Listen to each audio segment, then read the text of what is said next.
All right. Thank you, Cyrus. Thank you, Deborah, for those introductions coming through. As we wait for other people, I want to once again welcome you to this session.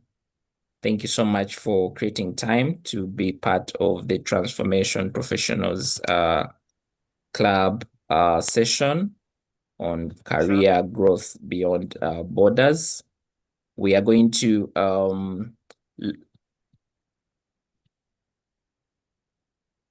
yes. Okay. Can everyone hear me? Yes, I can hear you. Okay. Thank you. All right.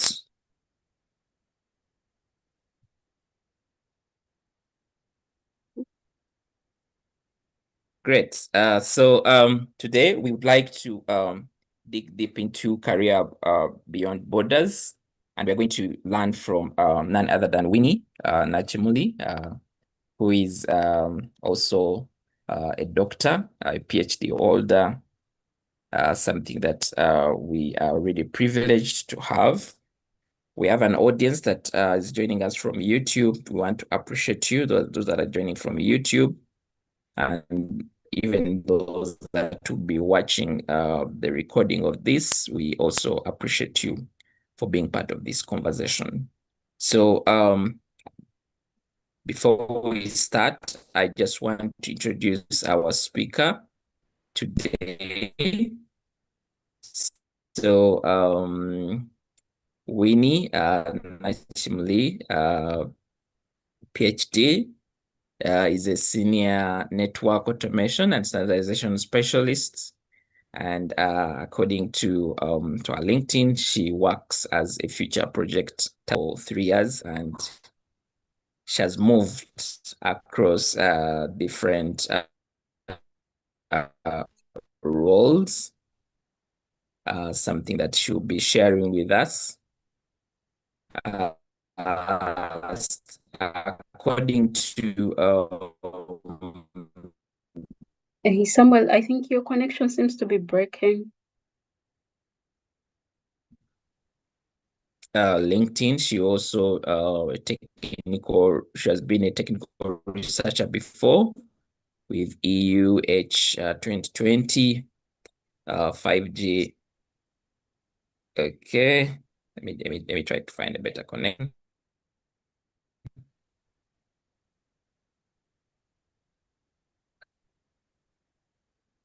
Is it a bit better? Yes, I can hear you clearly now. Yes, Yeah. hello. Yes, I can hear Okay. you. Okay, great. So I was sharing about our speaker, who has also worked for Universidad Carlos Madrid as a teaching assistant, and she has also worked as R&D manager for Avitel Global Systems, among other organizations. She holds a Doctor of Philosophy in Telematics Engineering from Universidad Carlos Madrid. She also holds a Masters of Science in Telecom Communication Engineering, among other qualifications. That is what I could pick, and she's a technology enthusiast with current research in 5G, cloud computing, visualization, network silencing, machine learning, among others. So I want to welcome you, Winnie. I know that our audience is eager to learn from you, especially around your journey. I know that you share quite a lot on LinkedIn, and some of us have been following your journey. And we couldn't wait to hear their side of the story of how you've been able to evolve and transform your career to where it is and to where it's going to be. So welcome, Winnie, to the conversation. Thank you. Thank you, Samuel. So is this Great. where we start? Yes, please. Over to you. All right, great. Okay, maybe just to have something more interactive, I'm going to put my video because I feel like it's weird to talk without a video, right? So I guess you can Yes, see. yes.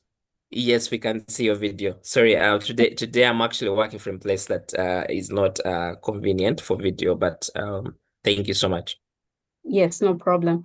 So, hey everybody, you're welcome to this talk. I hope we can basically share and learn from each other. And I hope we have an interactive session. With that, I really mean that feel free to just chime in at any point and just ask me a question instead of leaving the questions at the end. Of course, we could have the questions at the end, but at any time, really, I don't want this to be like I'm a pastor, preaching. This is not a sermon. So please feel free to just chime in and ask. Let's have an interactive session, and let's also learn. Ask questions. Usually, when you're having such a discussion, it's nice when the question comes to ask the question there, and maybe then you actually get to pick out exactly what you want to learn from that. So feel free to just chime in really anytime if at whatever part of the conversation. Now, I don't know, Samuel, I think Samuel has already given a good brief about my background, right? I think, yeah, the main thing is, yes, I'm a telecommunication engineer. I currently work with Nokia and I'm based in Paris, in France. It's been 3 years since I joined Nokia and since I even moved to France, really. But before moving to France, I was living in Spain. I lived in Spain in Madrid for 4 years. And during that time, I was doing my PhD, which is basically also in telematics engineering, while at the same time, I was also working on some EU projects. So basically, yes, I'm a technologist, so I'm a telecom engineer. I'm researching all the current technology trends and so forth. Maybe also most importantly, because I've noticed some of the audience is also from Uganda, I think most. I'm from Uganda. So yeah, I was born in Lugazi, for some of you who know that place. And I got to go to some of the good schools there. And then I did my bachelor's degree at Makerere University. I was doing telecommunication engineering there.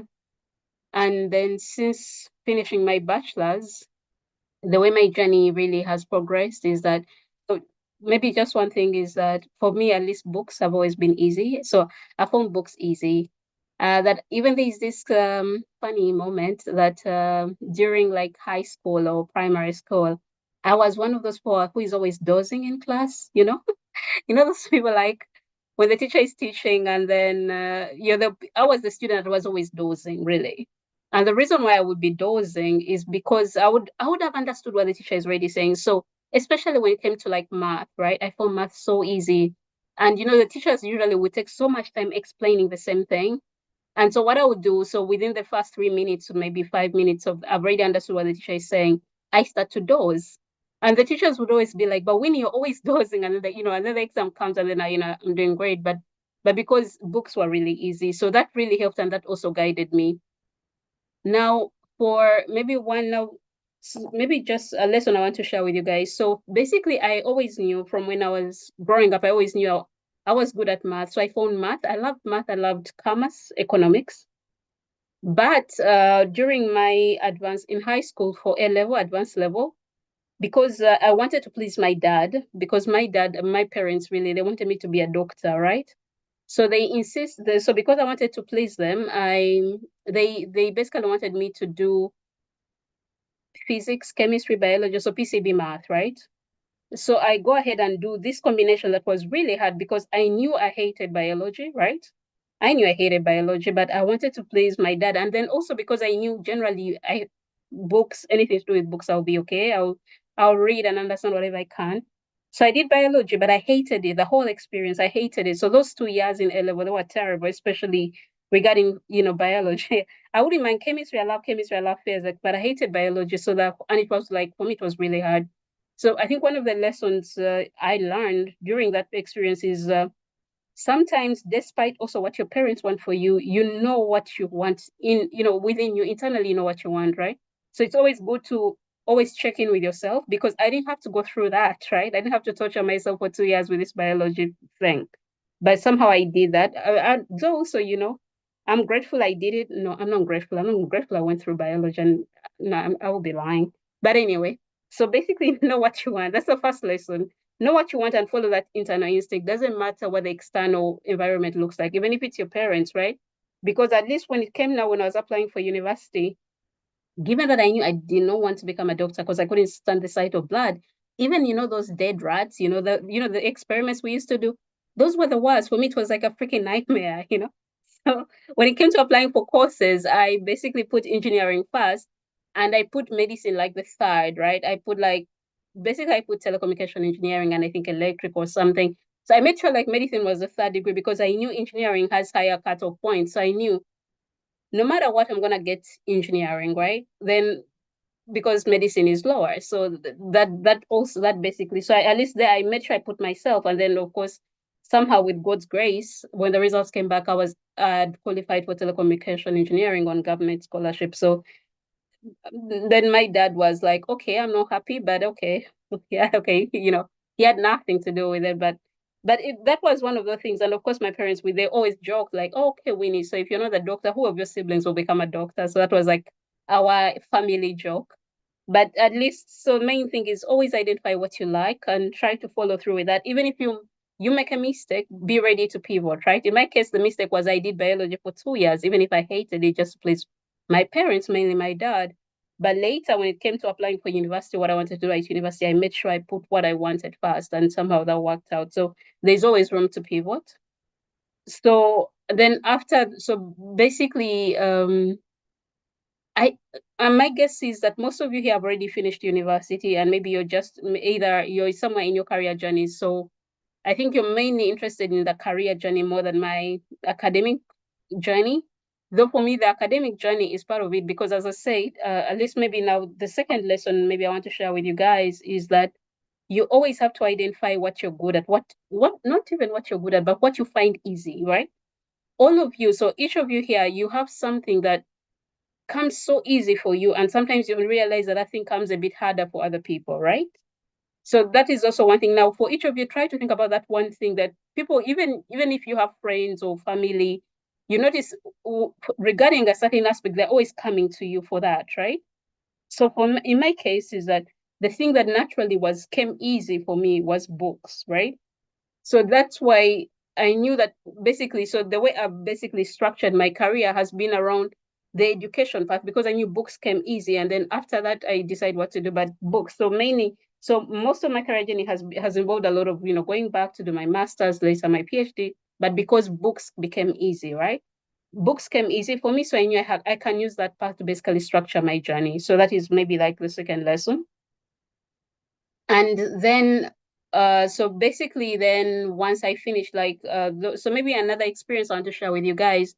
Once I finished my bachelor's degree, I had a job where I was working as an RF basically radio frequency optimization engineer with one of the companies in Uganda. It's called AT&T. They basically work for their subcontractors, so they work for the likes of MTN, Airtel, and so forth.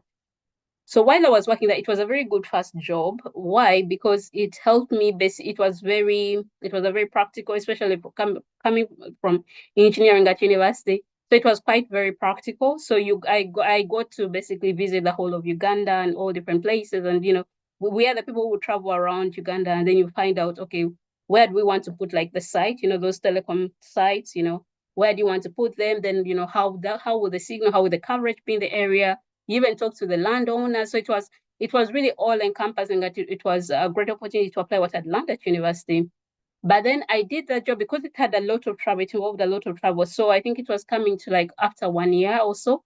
I was like, oh, this is a lot of work.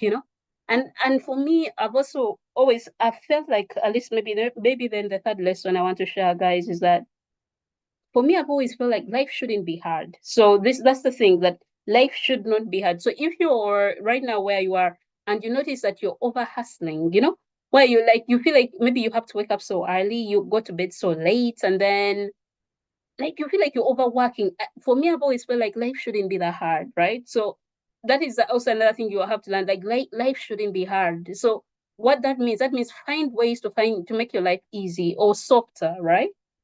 Because yes, life always has to come with challenges, but it doesn't always have to be hard. So always find out like, how do I make my life softer? So for me, doing that job, which was a very good job for learning, especially for someone who has just graduated, I always wanted to find out but this is too much work. Like I'm working so much. So, and you know how we say in Uganda, usually we love to say that, you're working so much like somebody who never went to school. That's what I used to tell myself, like, man, I'm working too much. Ninga tag and ninga tasoma. Like it shouldn't be like that. So life it shouldn't be like that. So I had to make sure is that how do I find ways to make sure that I'm not working too much. I'm not working so much like somebody who never, maybe this is not politically correct to say like working so much like somebody who never went to school, but that's something we say, locally back home. So what I did is during that job, so I knew I needed to find a way to make my life softer, right? So, and so what I did, of course, usually what you do, so maybe some of you are currently now maybe with jobs or in positions where you notice that you're working too much and maybe you need a change. So for me at that time, I had two options, right? So the first option, which I think most of us think about, is try to find a better job and also less taxing, right? Basically physically, not as much travel and so forth. So I went ahead and applied for a job at the Civil Aviation Authority. And then at the same time, as I applied for this job at the Civil Aviation Authority, I had a friend of mine, because I'd shared my, what I wanted, my dreams with my friends. And maybe that's also the other lesson is that try to share your goals and your dreams with the people in your circle, right? Even people who are outside your circle, but maybe people in your professional circle.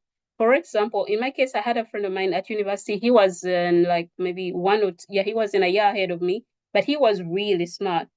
And I knew he was connected, so he just knew almost everybody. He was kind of connected in the academic circles. So I shared with him, I told him, hey, this is actually what I want. I am actually looking for a master's opportunity and blah blah blah.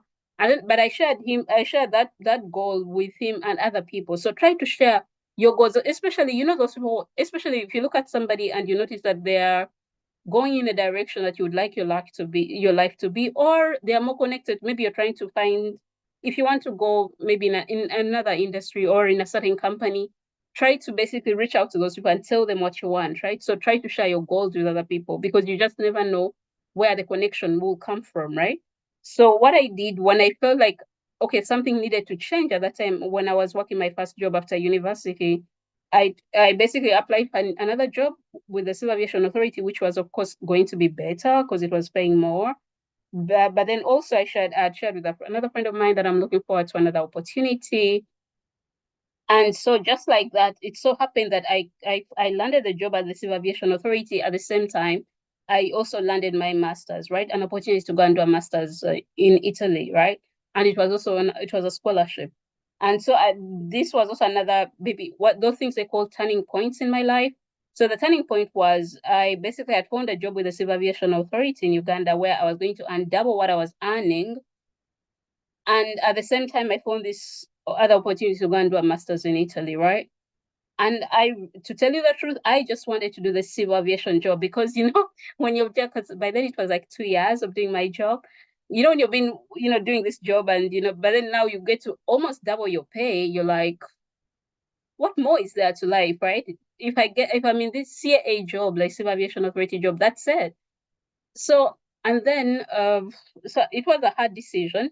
But then I have my big sister again, try to get mentors. So get mentors, get people in your lives that you can always go to guide you, especially when you feel you're at crossroads, because those points are going to come in your life. So try to get mentors. So in my case, one of my biggest mentors has been my big sister because I look up to her.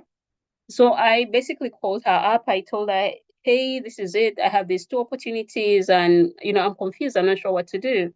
And I tell her exactly that I just want to take this CA job because, I'm tired of, hustling, right? I just want to get more money and, be comfortable. Just, be comfortable, right? Who needs more, right? And then so I told her, and then immediately she's like, no, Winnie, you're going to go and take the masters. You're doing the masters. I told her, no, but I'm gonna double myself. She told me no. She told me if you do the masters, there will even be more opportunities. There will even be bigger offers compared to what the CA job is giving you right now. So you have to go and do it. And because I didn't want to go against my big sister, of course, I was like, okay. Then of course I had to go to the CAA, to the HR in CAA, and basically tell them I'm turning down the job.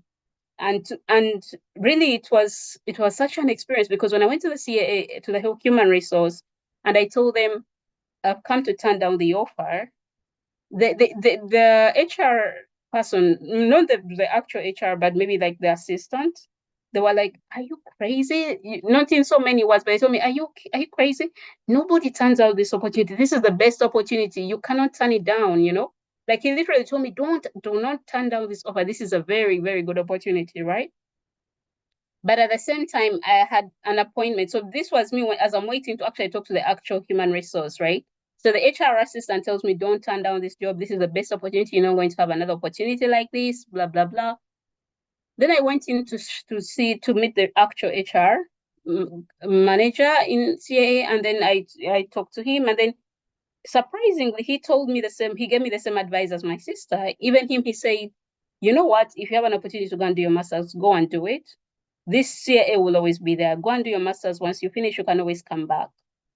And so that made it easier, right? So because I had the HR manager basically, so, and these are people, you know, if you get to be the HR of like Civil Aviation Authority, you know what you're doing, right? And my big sister basically tell me the same advice, and I'm like, okay, fine. So again, so I went and did that. So that the lesson there is basically have mentors, and also I think you will notice already, ask for advice. Yeah, learn how to ask for advice when you're not sure what to do. Ask for advice, but don't ask for advice from the wrong people, right? By wrong people, I don't mean because, you know, sometimes people can want the best for you, but they don't know what, I think for me, I believe in God. So they don't know what God has in store for you. So if they're your friends and they love you, they may not always give you the best advice. So when I say ask for advice, I mean ask for advice from people whose career journeys are something you actually admire, where they are at a position in their life where like, okay, I want to be here, you know? So those are the people I'm talking about. So ask for advice from there. And sometimes we get lucky. For example, for me, at least in my case, I have my big sister in my family, and she's the epitome of what a self-disciplined life looks like, you know? So I know I can go to her to actually get the best advice, because she'll always give me whatever is best for me, no matter what. So I happen to have that, but even if you don't have that, even if it's not your family member, it doesn't actually have. Usually, it's the family connection. Usually, those ones don't always have like that. Not everybody gets lucky, but there are people nowadays also with LinkedIn, right? There are so many people you can find mentors there. I think there's a mentoring program or even on LinkedIn, but you can find many people there. Just find somebody who's thriving and ask for advice. Just make sure they're the right people. Even there are people back home, like you have people, we have, even if they're business people, right? They're business people, even there are people who have really progressed a lot in their, you know, in their professional life, in their careers, right? Your bosses, right? Your boss's boss. Reach out, ask them for advice, because most of those people, they are waiting for people to ask them for advice, but nobody ever asks them for advice, right? Most of us, we are here thinking like, oh, I want to be like this person and this person. And yet we never even ask them for advice. So please just ask for advice, but make sure you're asking it from the right people, right? That, I think that's the lesson from there. And I don't know if we need a pause. I don't want to feel like I'm over talking. Do we need a pause, a break? Anybody wants to ask something up to this point? Thank you, Winnie. I don't see any question yet in the chat box. These are just introductions. I think we're good so far. Great story, especially for me. What I pick, the value of mentorship and being able to sometimes take those hard decisions around our careers. So no question for now. Friends, in case there's any question, you can raise up your hand, and Winnie will be able to take it up. I think you can proceed. Okay, great. Awesome. All right. So then the next thing, so now I think we are gotten to the point where I go now to do the masters, right? So I went ahead and doing the masters again. My career is mainly based around the academic achievements, and then later, you know, I kind of mix academics with the professional life, because again, academics became easy. And the point I'm saying here is find something that comes easy to you and focus on that, right? Just try to see how you can focus on that and leverage that to basically push you to where you want to be in life. So I go ahead and do my master's in Italy. That was a 2-year course, a lot to learn.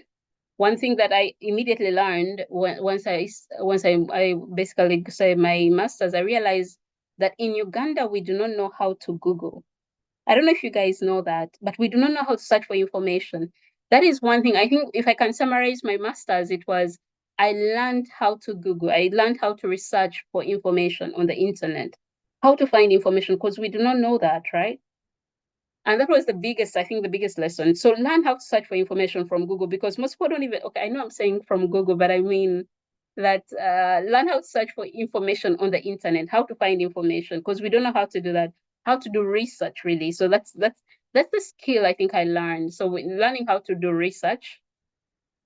And so I learned that for, I mean, yeah, 2 years. It was that experience. Maybe one thing I could share with you guys is that I love to challenge myself. So I remember before I told you I like life to be easy, right?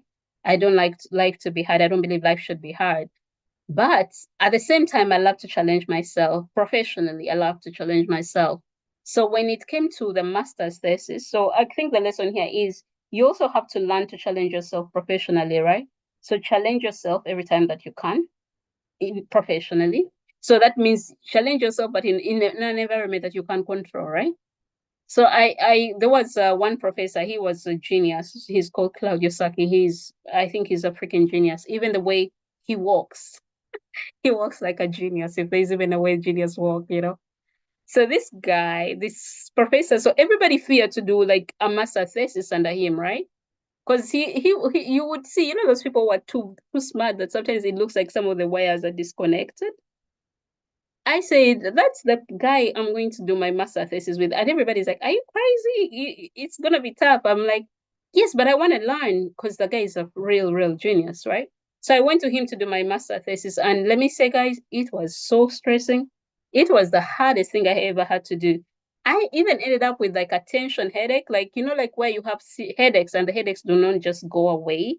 Like that is how tough I was doing math that I even never knew that kind of math existed, right? So it was really tough math, and my brain was like like it was a really tough experience. So I got like lots of headaches from the whole experience. I literally got a tension headache. I had to go to a neurologist and all those things.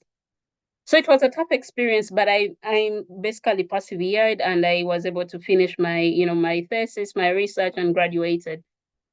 But what I learned from that experience, maybe one thing. So remember, I told you the lesson here is challenge yourself professionally, right? Now, in retrospect, everything that I went through that experience, would I do it the same way?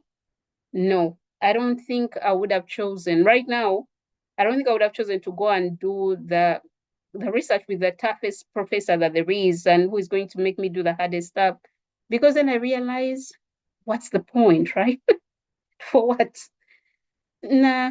So now I would actually choose something that is a bit more not as tough as it was, because in that case it was too tough that even health wise it had some impact on me, right? And then you know, the more you grow up, the more you realize that it's not worth it, right? Your health is the most important thing. So if you're dealing with some of those supervisors, because even now some of us are all in different professions, and maybe you have to deal with this supervisor that is literally making your life hell, right?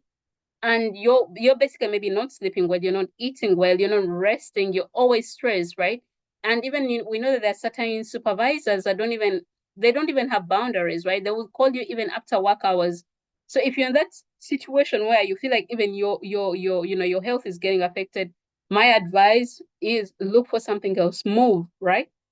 Of course, don't resign before you find another opportunity. Don't try to do that, but try to find another way, try to find another job, try to find a different environment, because nothing is worth your health, your physical health, your mental health, nothing is worth that. So please, again, as we are trying to grow our professional careers, don't forget about your mental and the physical health. That is very important too. And life shouldn't be hard, don't forget that, right? Life shouldn't be that hard. No, it shouldn't. It's not meant to be like that, right? So try to make your life soft as much as you can, right? Even if you're a man, yes, life shouldn't be that hard. Okay, so then we moved on. So from there, now that's the masters is gone.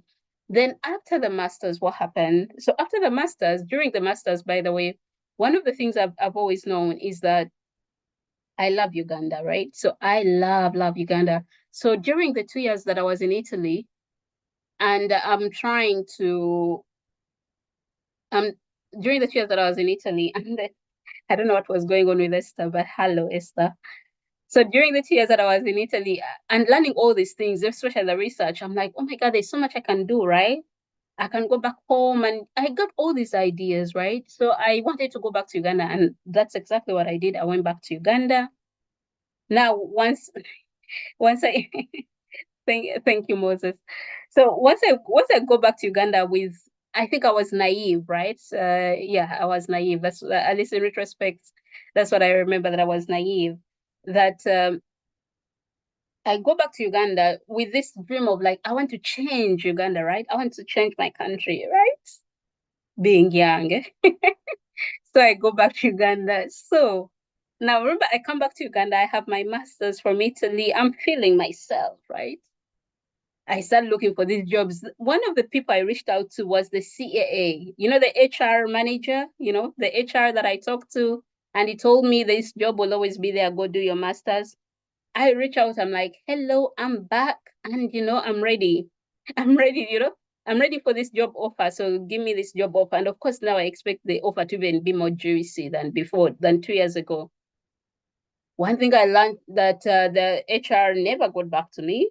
I talked to him. I sent him emails. That communication really, it didn't go much. The only thing was I had a friend of mine who had actually helped to get to CAA, and she told me that she had them discussing me, right? So she basically had them saying, "Oh, there's this person that received a job over 2 years ago. Now they finished their masters, they're back, and they want the job again." So she's like, she had them discussing my whole situation, and maybe somehow from that discussion they decided, nah, we're not gonna give her the job, right? So that was humbling, right? Because I had come back, because before I finished my master's, I was communicating to the HR manager, right? Because we had exchanged contacts, and I think he even gave me his email. So we were talking, and he even told me, when you come back to Uganda, reach out to me, right?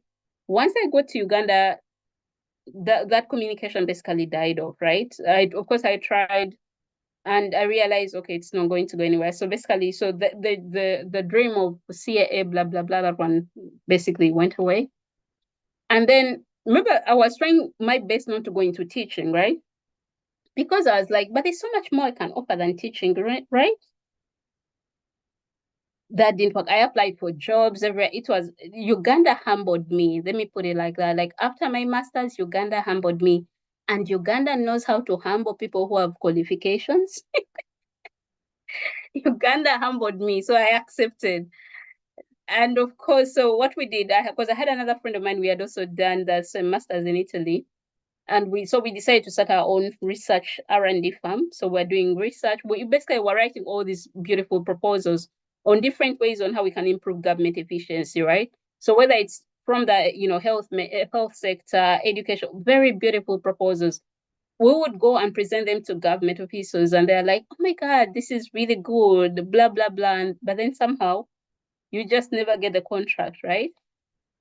So it was a lot, really. So I was in Uganda, and then of course, so quickly I realized that the only opportunity that was available to me after my master's in Uganda was teaching. And of course, I went and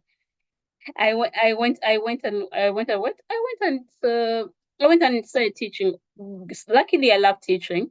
So I was an assistant lecturer. So I taught in Chambogo, I taught in Ndeje University, I taught in East Africa, International University of East Africa. I taught at Cavendish. I taught at all universities that I could teach, because I had to make the money, make sense. And at the same time, we have this startup with my friend, right? And where we had writing all these proposals.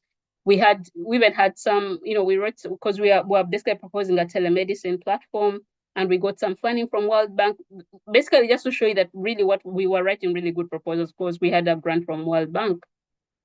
But then it was a lot. So before you know it, the startup now became another expense, because some of the money I would get from teaching, then you put it into the startup, but then there's no money coming in. And I realized again, now this is like 4 years after my master. So these 4 years I'm teaching, I have an R&D startup with a friend of mine that is literally just struggling. And then I realized life has also started becoming tough, right? Because I was teaching in over 4 universities, right? Then you have to wake up so early, like at 4:30, because you want to avoid traffic jam. And then I realized now life is again becoming hard. I'm going back to the experience after my bachelor's. I'm like, life is not supposed to be this hard, right? because I realized that, again, I was working so much, sometimes. So before I even got a car, I would be in the taxi. You're coming from the taxi, you have your laptop, you're from teaching these students here. Exactly, I was burning out. Then I have to go to another university. I'm like, no, no, no, this is not what I planned for. My life shouldn't be this hard. Again, going back to life shouldn't be hard, guys. I realized I had to do something. And again, going back to sharing your plans and your goals with people, right? So I talked to that partner of mine in the startup, Peter. I told him, hey, Peter, I'm looking for a PhD because this stuff, whatever we are doing here in the startup is not working. So I'm looking for a PhD. Then I talked to the same friend of mine I talked to about the bachelor's, that I'm actually looking for a way to, I'm looking for any opportunities, blah, blah, blah. So the same friend of mine, so I had a friend of mine, Peter, and another friend of mine is called Cosmas. I told them that I'm looking for, something. I need to change my life. Something in my life is not working. Because I was exhausted, really. Again, I was working so much as somebody who never went to school. Remember that phrase that I told you about? That always rings in my mind. When I realize I'm working so much than I actually need to, I'm like, okay, something has to be, I have to do something better, right? So what I did, so then during that time now, it so happened, I don't know if for some of you who know, there is this Ndeje University, right? The branch that is in Luwero, the Luwero branch, that university, when you're going to that university, you leave the main highway, the highway that goes to Gulu, and then you branch off, right? Somewhere you branch off to go to the Ndeje University. There is a Maram Road, right? That Maram Road, I don't remember. Maybe it's like 20 or 15 kilometers, maybe less, I'm not sure. But there's that Maram Road, right? So I was driving on that Maram Road, and I was driving fast. I was driving, I think, at around 40 kilometers per hour, but on Maram Road, that is fast, right? So as I was driving fast, and my car was raised, so as I was driving fast like that, all of a sudden the car made like an L turn, right? It made an L turn, then it went up in the air, and then and then I realized, oh God, okay, I think I'm about to die, right? Because the car was literally in the air. It made a sudden L turn, and then it was in the air, and I'm like, okay, I think I'm about to die, and I think this is the end. And then, funny enough, when the car was in the air at that time, I realized that I had not done my PhD. Literally, guys, like imagine when you're basically, because at that point I'm thinking I'm about, maybe I'm going to die, right? My only regret at that time was that I had not done my PhD. I swear.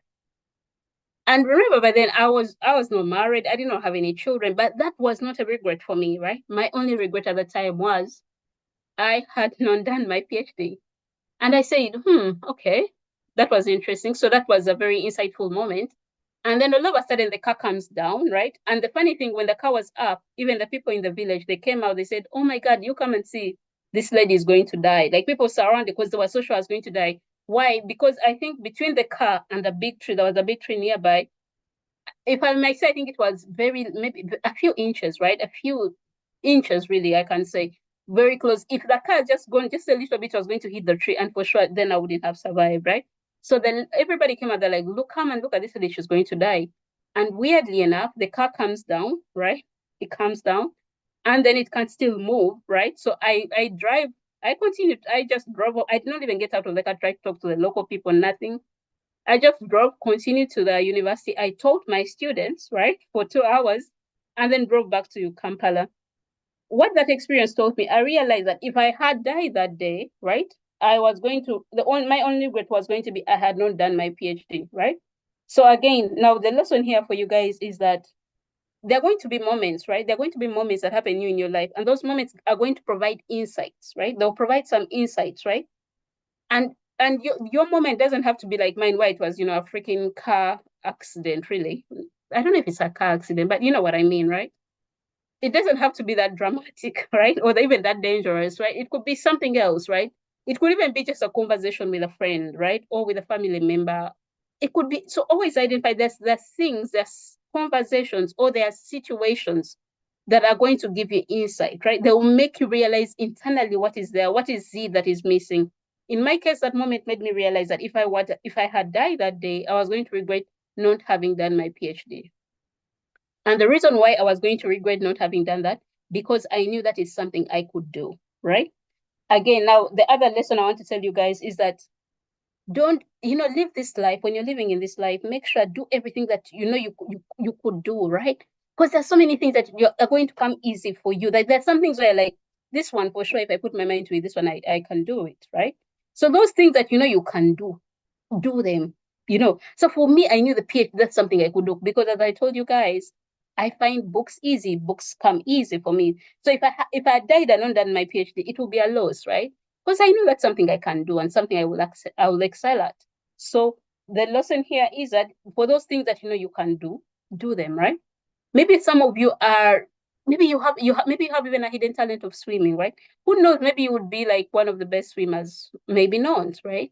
But maybe it's a language. Maybe you're good at languages, right? Maybe what else? Maybe you're a great dancer, right? Something that you don't know, right? Maybe you're a great basketball player. But what I'm saying is that, or maybe you're very great with kids, right? What I'm saying that each of us has that one thing that you know that you can do it, because you know it will be easy for you to do, but you're not doing it. My request is that before, because we don't know when this clock, in what time here on Earth, we don't know when that clock is going to stop, right?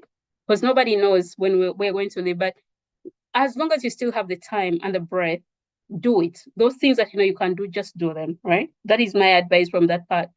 So again, now going back to the story, from that experience, what I basically realized, that I have to do my PhD, right? Because that's the only regret. I didn't care that I was not married or have kids, actually. For me, that was not important. So, and it's so funny, after that experience, I think within a week or so, right? I actually found the opportunity on LinkedIn, right? The opportunity was basically, they were advertising technical researcher. So it was as a technical researcher for an EU project. So this Horizon 2020 project, it was a project related to 5G. So you would be hired as a technical researcher working for the EU on an EU project. But at the same time, you could do your PhD, right? And in this case, the PhD was in a university in Madrid. It's called Carlos III de Madrid. So Charles University the Third, if you want to say it in English, it will be like the Charles University the Third, right, of Madrid. So when I saw this opportunity, funny thing, I saw it and I'm like, because like, but this is when I think a week or so when I just got into that accident. Now you notice that the universe will always show you signs, or if you want it, right? Or when you said universe, or you call it God or Allah, whichever your faith is, they will always show you signs, right? So I get into this accident. I realize if I'm to die, only the PhD is my regret. Then I realize I have to do my PhD because, man, who wants to live with regret in this world, right? Nobody. Then I found this opportunity, this advert on LinkedIn. But funny thing, the day I find this advert on LinkedIn, that same day, my friend Peter, right, the one that I was working in the startup, my partner in the startup, also shared with me the same opportunity. My other friend Cosmas also shared with me the same opportunity. Better this Cosmas, maybe some of he's quite a big deal. He's called Cosmas Mukiris. I don't know if some of you have heard of him. Also, Cosmas shared with me the same, right? So this is the point of about sharing what you want, what your goals and your dreams, because with the right people, because then, so I find this, and two other people share with me, the people I told about what I want, they also share with me the same opportunity. And just like that, I'm like, okay, I'm going to apply, right? So I apply for the PhD, right? I apply, I do the interviews. And now one thing I can say about now these the interviews, right? One thing is confidence, for sure. Be confident, right? And I know some of you are thinking, but what do you mean be confident, right? Because also you cannot fake confidence. You know that you need to know what you're talking about. And I agree, right? You need to know what you're talking about. So first thing is try to learn as much as you can. But also, even if you don't know what you're talking about, as long as you show a willingness to learn, then people will give you the chance, right? So the thing with me is that at least I've always known that I don't know much. I don't know much, actually. I don't know. I even like to call myself, maybe I'm even a little bit dumb, right? I don't know much. I don't know much. But there is one thing with me is that I'm always willing to learn. And then the other thing is that myself, I believe there is nothing I cannot learn, right? So maybe that's one thing you can tell yourself that. So for me, I know that I don't know everything. So that is the first thing. So humility, I know I don't know everything. So even if you had a conversation with me, there's so many things I don't know about, right? Even now with my PhD, I don't know anything, guys. If you talk to me, sometimes you'll be like, oh my gosh, she's dumb, right? I know I don't know everything. And you know what? That is okay, yeah? So I know I don't know everything. But then also I know, because I know I'm naturally smart. And also, I work hard when I want to, not always. I know there's nothing I cannot learn, right? So for me, I know there's nothing that cannot be learned. There's nothing, right? So even if I'm green, there's nothing I cannot learn. So that, I think for me, the guiding principle here is you should know that everything is learnable. There is nothing that cannot be learned. Every skill, everything is learnable. So even if you see a job posting or an opportunity and you feel like it's out of your depth, you know what? Just apply, because everything can be learned. As long as you have the spirit to learn, you're gonna learn and you'll be okay. Exactly. I love how Emmanuel summarizes, be teachable. That is the thing. Exactly. Be teachable, and then also have the attitude that show that you're actually teachable, right? Be dynamic, be flexible. Don't harden, right? And also, maybe I think another thing I think I've learned also in the professional world, people don't want people who seem like they know everything. So even sometimes, especially now, you have to know now, these are cues that you pick on, social cues. Even if we are with your boss, you don't have to show your boss that you're better or you're smarter than your boss, right? Sometimes act dumb. Even if you know the answer, act dumb, right? Nobody wants to know it all, right? So you have to, but also you have to play it in a way that there are some times when it helps to play dumb. Then there are some times when you actually have to show that you're smart, right? So just learn how to balance those things, and it's all context, right? It depends on what's the context, what's the environment, what's the situation. But anyway, going back, so I go ahead and do my PhD. So maybe with the PhD, the way I can summarize it, this was one of the best experiences of my life. And I always tell people, if you can, everybody should do a PhD. That is all I can say. If you can, right? If life gives you the opportunity, or if you want to, if you like, for me, it was the best experience. And I tell people, everybody needs to do a PhD. Why do I think everybody needs to do a PhD? One thing is that experience is going to teach you every lesson you're going to need in life. Because the PhD is not even about that, what papers you're going to have, no, it's nothing like that. It's about the things you learn during that journey, right? Especially if you're serious with it, is that you're going to learn during this PhD. First of all, you will learn, okay, apart from the academic point of view, but in terms of life, you will learn patience, you will learn disappointment, you will learn that how to problem solve, right? Because the problems will always be there. So you learn how to problem solve. You will learn how to think. Because I noticed that most of us don't know how to think. We don't know how to think about things. And at least coming from the Ugandan background, growing up in Uganda, and especially with our academic system, we are not taught how to think. We are taught how to basically cram, right? We are taught how to basically just read a set of things. Exactly, think critically, right? We are just taught how to cram things. You just cram things into your head and then you basically reproduce them on the paper and then you're the smart one, right? We are not taught how to think critically, how to understand, how to approach things. This whole, I don't know how to say it, but the PhD will teach you how to think, because thinking is very important. And this is a skill, how to think. Even just thinking itself, it's a process. And this is a skill that I still use in my job right now, right? So maybe here the lesson is learn how to think, no matter the situation. Don't just go with what everybody's going with, right? Think, think, even if you have, because I think there are skills, there are ways how you can learn how to think. If you can go through the PhD. If you do it well, you will learn how to think. If not, you can train yourself. There are some mindful exercises that you can need, but learn how to think, right? So for me, the PhD it was not about the academic, the qualification, but it was the lessons and the person that you become.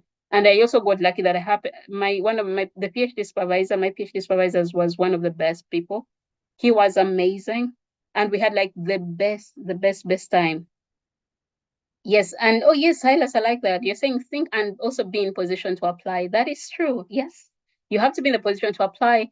And also one thing, like as I said, with the application, of course, you need to have whatever qualification that they want for PhD, but also you can also show that you're willing to learn, right? So you don't have to have the perfect grades. I've had people who have gotten scholarships, right, and PhD opportunities, not because they had the best grades, but because during the interviews, they demonstrated their ability to learn, right? Their ability to be teachable, to be dynamic, to also think outside the box.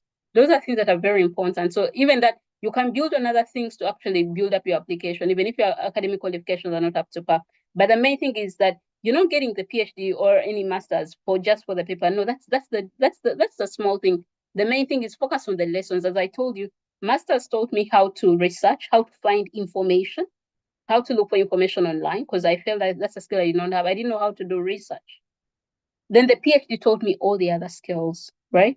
Most importantly, how to think, right? How to think, how to problem solve, how to handle disappointments, right? How to handle competition, because there's a lot of competition, right? Now, because I'm seeing now we're coming out of time, so let me try to summarize the last part, basically finishing up my journey. So the last thing is, after my PhD, so when I was about to finish my PhD, I started to apply, right? Now, as I said, I love Uganda. So again, after my PhD, I always told my friends during the PhD that I want to return back to Uganda, right? But because of my experience after finishing my master's and how Uganda humbled me, this time I was not naive, right? I say that I will go to Uganda if an opportunity presents itself, but also if I got an opportunity in Europe, right? I will also take it. So I was more open. After my master's, I was not open to an opportunity abroad. I mean, I had gotten a PhD to go and do the PhD in the States during my master's, but I'm like, no, I'm going back to Uganda. Oh, my beautiful Uganda. I have to go and change my country. Mamma mia, how young and naive. But anyway, so this time after my PhD, this was different. Now I was older. I knew better. So I was more open. I said, yes, I mean, I would try. If an opportunity shows up, I'm not going to hustle, really trying to do so much. But if it shows up, I'll keep an open mind. Now, during the time, so I think when I was about to finish, I mean, I did interviews. I think I got recruiters from Facebook really reached out to me. I did 2 interviews with Facebook. That was a whole other story. And then one time, okay, yes, Sarah is asking for those who don't know how to search any tips. Okay, I'll provide that. So let's now in the yeah, let me note that down. I'll give you some tips on how to basically do research. Yes, I'll do that. Okay. Maybe yeah, okay, let me now try to summarize this. Now regarding I've lost my train of thought. Okay. Yes, I was talking about how applying for the jobs, right? So anyway, so one time I'm looking through LinkedIn. So maybe one thing now, this is about now job searching, right? So for some of you who are trying to search for jobs, of course, my advice is nowadays we're living in a global world. So don't limit yourself to just your country, just to Uganda or just to France. It doesn't matter where you are or anywhere you are, East Africa, doesn't matter. What you have to do is we are living in a global world. So make sure you have LinkedIn presence. So your LinkedIn page has to be the bomb, you know, make sure that it's updated. Then the first thing you do if you're looking for a job and you don't have a job, you know, there's that option where they say open to work. Go to LinkedIn and put that badge open to work. That's the first thing. First, update your LinkedIn profile. Make sure then go and put open to work. Once you have open to work, there are some recruiters that reach out to you. But even in LinkedIn, try to, do, because usually you can put you can select what things you like, right? What jobs you're interested in, right? Now, for example, if you're looking for a completely remote job, right? You can even nowadays you can select remote job. Maybe you're looking for because I've seen there's somebody who is an accountant here. Maybe you can put accountant, right? Accountant remote, right? Open to work. You put those in LinkedIn, and LinkedIn will keep recommending for you those kind of jobs. And there are some hybrid jobs, right? And there are those that are not hybrid at all, where if you're willing to move to another country, then you can also have those that on-site jobs. So you can filter, right? You can filter your search on LinkedIn, and LinkedIn will recommend to you only those jobs that actually fall within the criteria that you're looking for. And at the same time, if you have an active LinkedIn presence, recruiters will keep reaching out to you. But anyway, so regarding now after the PhD, so one time as I'm going through LinkedIn recommends to me this job. So the job was entitled Senior Network Automation and Standardization Specialist. Now, I looked at myself and I said, but Winnie, first of all, I'm not a senior. I'm not a senior anything. And then on the other hand, I'm not a specialist, right? So the job was beginning with Senior Network Automation. I knew network automation, but I don't know if I was a senior at it. Then the other end, you have standardization specialists. I didn't know much about standardization, neither was I a specialist, right? So I looked at this job, I said, this really does, it looks to be above what I'm actually capable of. Like, it's out of my depth. You know those jobs you see and you're like, this job title seems so juicy. And then, as I said, since I had nothing to lose, you remember I said, my plan was after the PhD that I can always go back to Uganda. So I had nothing to lose. Because I had nothing to lose, which meant I applied for whichever job, right? So I applied for this job, and this job was advertised by Nokia. But then it was Nokia Bell Labs. So I applied for this job, but I knew the job title was too big for me, right? But I had nothing to lose. So maybe the lesson is here. Sometimes it doesn't matter how juicy the job offer looks, right? Even if you feel like this is really out of my depth, right? Sometimes they'll even write all the fancy things about experiences they want. Just apply. That is the lesson. Just apply, right? Especially if you have the minimum requirement. Just apply. Even if you don't, maybe you learn something from the experience, right? So I applied for this job, but really I knew it was out of my depth. And then I did the interview. There were a lot of interviews. I think there were like around 5 interviews, and every time you're talking with different people.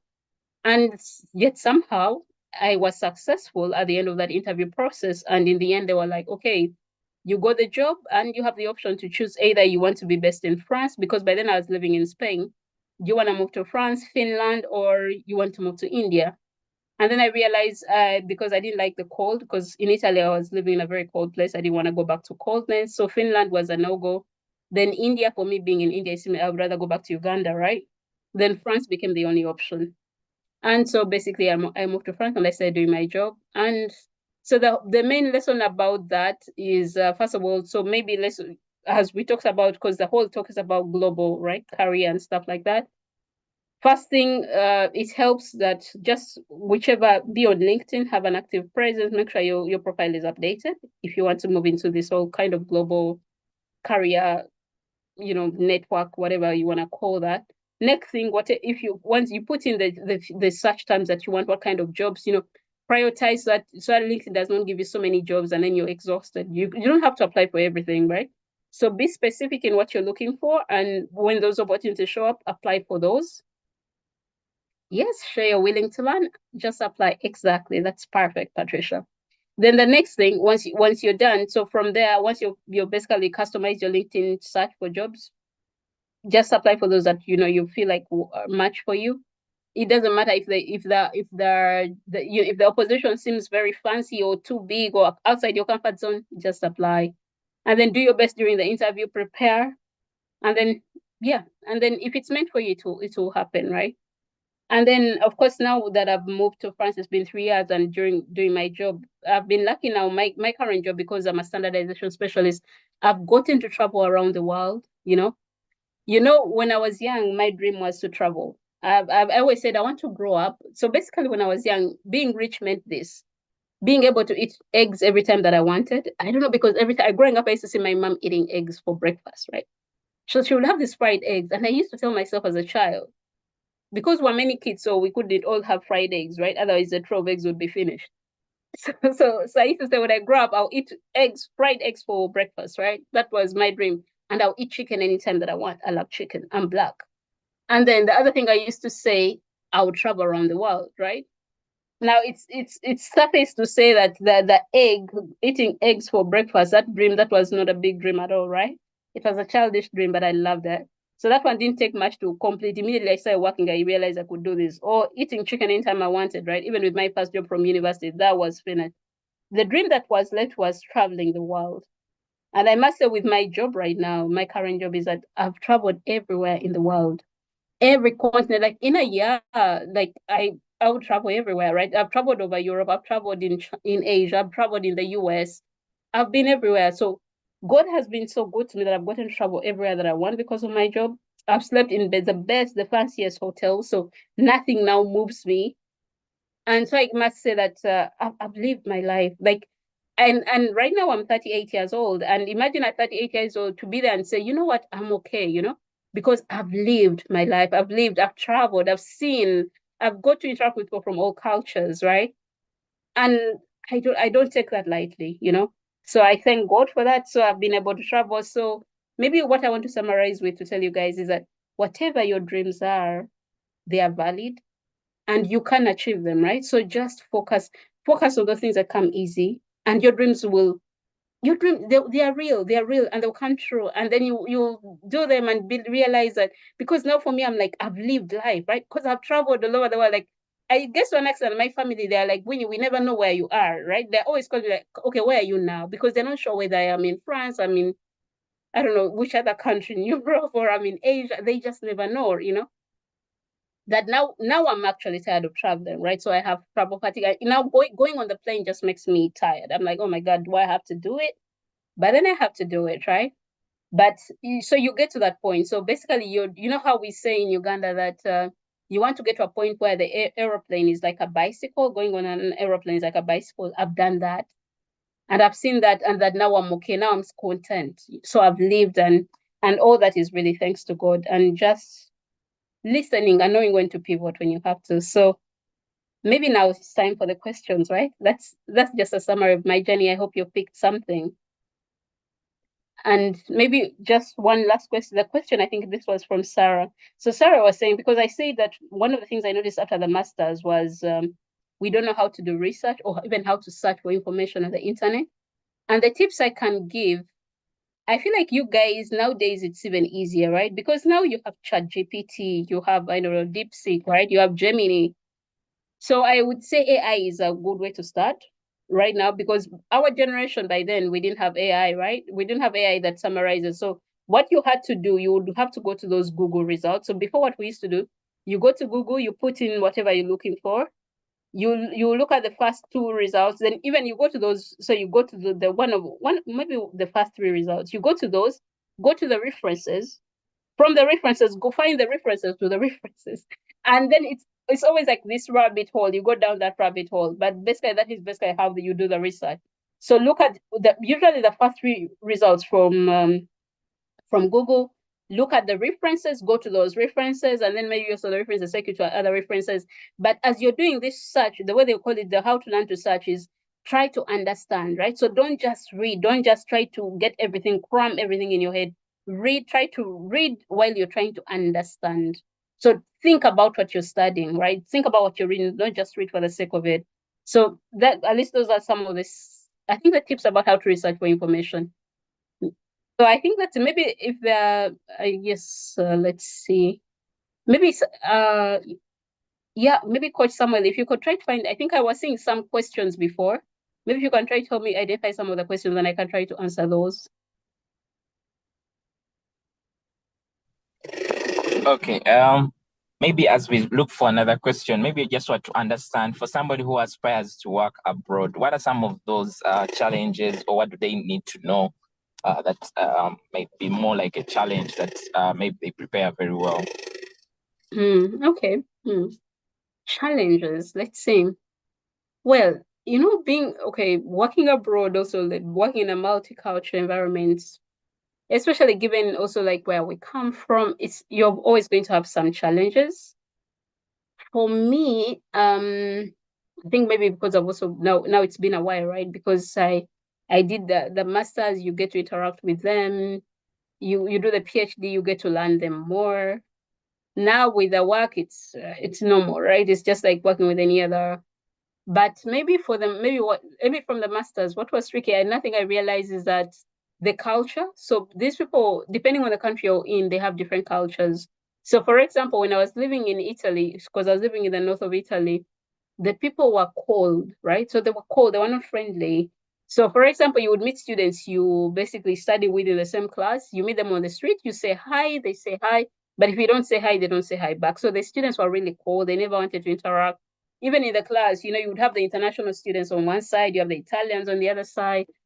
And then I realized it's just their culture, that if they don't know you, when you're an outsider, they just act like that, right? So it's just who they are. It doesn't make them bad people. It's just their culture. Their culture is like that. They are really very close. They're close knit, right? Then during the PhD, because the PhD environment was really international, right? So you had people from all over the world. So there wasn't a problem. And then also in general, I found like the people, at least in Madrid, right, in Spain, they are very friendly. They reminded me of Ugandans, right? They love to enjoy life, if you know what I mean. They love to enjoy life. Then the weather is also good. I think the weather also helps people to be more friendly, because you realize when in cold environments, I tend to be less friendly. I think it has to do also with the weather. So in Spain, Madrid, I really love my experience. The people are lovely. They are the Spanish people are basically more friendly and they're like Ugandans. For me, Spain was like another Uganda, really. But Madrid, because there's so many other areas of Spain, I think if you go to the north, the culture is also they're a bit more close. But in Madrid, it's really, really diverse and the people are very friendly. So I didn't find any challenge there. Then during the work, maybe one thing I can share with you guys is that don't try to, I don't know how to say this in a polite language, but don't try to kiss us, you know? Don't try to think that somebody else is better than you. Don't try to, no. Be confident on who you are as a person. Know who you are. Know that, yes, I'm different. I'm smart, right? Because we are smart. That is one thing I noticed, right? My first time in Toronto, because when I went to Italy, we have this thing somehow where we think that these people may be smarter, right? That they're smarter. Then you go there and then you realize that you international students, we are outperforming them, right? So we are smart, right? Especially if you went through the Ghanaian education system, you're smart. So we are smart. So don't try to kiss us. Don't try to shrink yourself, just be confident, be there, take up space. So if you believe in yourself and you're confident in who you are, you will not find any problem, right? Don't try to kiss her. Don't try to think that you're less than them. Just have confidence in who you are and you won't have any challenge. So for me, I don't have any challenges because I'm too confident. You cannot touch me because I know where I come from and I'm proud of where I come from, right? So I can't say there has been any challenge. And also because even if I'm on the street and you say something, I don't care, right? Because you don't mean anything to me. You don't know me, right? Fortunately, I haven't had any instances where somebody, said an insult to me on the street. But of course, sometimes people look at you unfriendly, and then they'll give you these looks. But then you realize that people who act like that, you look at them and you realize they're suffering in their own lives, right? So that person, when they see you as a foreigner, they're going to think you're the problem because they're not doing anything with their lives. And surely that's not the person whose opinion you care about, right? This is your own country and you can't even make yourself, do well in your own country, and then immigrants come and do well in your own country.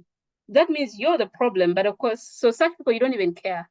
So I know, so don't expect the challenges are there, but even if they're there, they're not from people who matter. They shouldn't matter. Maybe that's what I'm saying. So you will be just okay. Be confident. Don't try to kiss ass. Nah, just be yourself. Those who are meant to be in your life will be there, and those who are not meant to be, let them go. Just be confident. Be who you are, and be proud of where you come from, and represent that well. All right, thank you so much. There was a question here, I think came from Silas. What key skills and mindsets are essential for thriving in an I think we meant international career? You comment on that. Let me just read another question. I would say I'm among those who don't want to. Okay, I think any tips I think that had been shared. Thank you, Winnie. In a state of unemployment, how would you put yourself in a position knowing your employment worth? I think you could be able to respond to those. Okay, maybe the first thing. So the key skills that stand out for global. One thing I've noticed when these recruiters, so international recruiters, when they're looking at your CV, I must be honest that studying from abroad, having a university from Europe helps. That really helps because immediately they see that you've studied from Europe. At least for me, that has really proved to be helpful, right? Then they know you understand them. So there's a certain interest they give you. So that helps, right? But then, of course, that is when you look at the global. So I cannot lie and tell you guys that if you only have a Ugandan degree, that's going to be enough.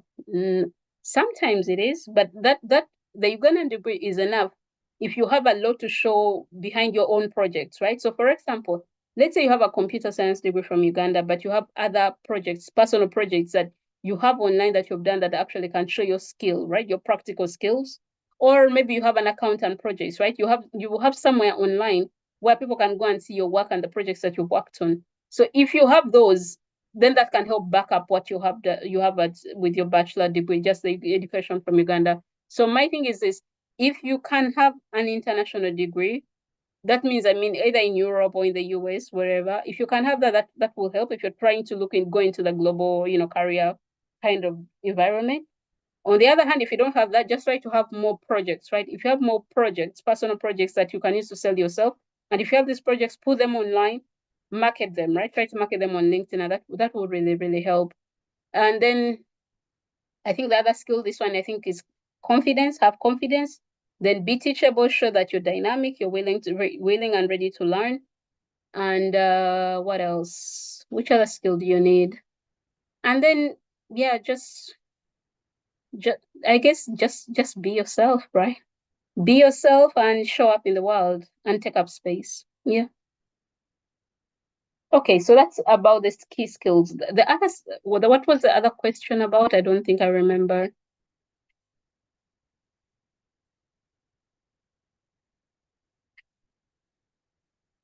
I think it was positioning yourself in the this era of unemployment. I think that was something like to do with that.